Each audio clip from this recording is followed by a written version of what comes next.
सर्वप्रथम सांगतो मेहरबान बुंगाबद्दल. मी सांगितलं होतं बाईकमध्ये मेहरबान बुंगा ही जोडी पळणार आहे, पण भावांनी ही जोडी पळणार नाही. याचं एकमेव कारण मेहरबान उद्या वडकी हिंद केसरी मैदानात पळणार नाही. मेहरबानच्या पायाला दुखापत झालेली आहे, त्यामुळे मेहरबान आपल्याला उद्याच्या मैदानात दिसणार नाही. म्हणूनच बुंगा देखील उद्याच्या मैदानात पळणार नाही. 3 दिवस आधीच आपला बुंगा बिनजोड मैदानात मुंबईला पळताना दिसला होता. प्रेक्षणीय बिनजोड शर्यतीत बुंगा जिंकला होता, पण बुंगा वडकी हिंद केसरीत मैदानात पळणार नाही आणि मेहरबान देखील पळणार नाही.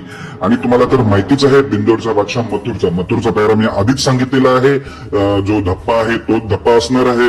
म्हणजेच काय, मथुर आणि चिमण्या ही जोडी 100% पळताना दिसणार आहे. वडकी हिंद केसरी मैदानात चांगला टॉपचा स्पीड लागेल या गाडीला, कारण की एकदम चिमण्या देखील टॉपचा आणि मथुर देखील टॉपचाच आहे.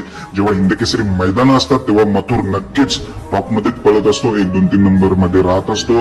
गेल्या वर्षीचा 1 नंबरचा मानकरी आपला मथुर, यावेळी तर एकदम टॉप पैरा घेऊन येतोय. मथुर आणि चिमण्या नक्कीच टॉप मध्ये पळतील, ही उद्याची दावेदार जोडी असणार आहे. आणि त्याच्यानंतर मथुरच्या दावणीतील सर्जाचा पैरा कोणासोबत असणार आहे, तर भावांनो सर्जाचा पैरा चांगलाच आहे.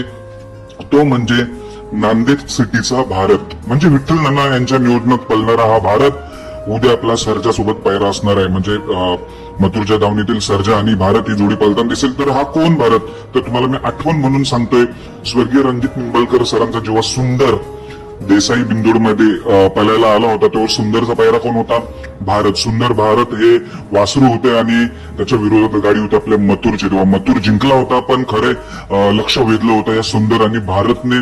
कडेने भारत पळाला होता, दोन्ही साईडने पब्लिकने हा भारत पळतो नांदेड सिटीचा. तोच हा भारत उद्या सर्जा सोबत पळणार आहे, मथुरच्या दावणीतील सर्जा सोबत. आणि अजून मी 3 पैरे सांगितलेले, ते पैरे कन्फर्म असतील. म्हणजेच बैलगाडा क्षेत्रातील रॉकेट, घोट, सर्जा आणि चिक्या ही जोडी कन्फर्म असणार आहे.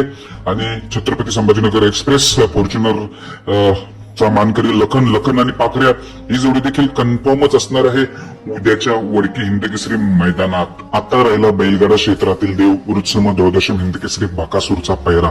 याचा ताळमेळ कोणालाच लागत नाही जोपर्यंत मैदानात येतो तोपर्यंत. पण मी सांगितलं होतं बकासूरचा पैरा कोण, अजूनपर्यंत त्याचंच नाव पुढे येतोय.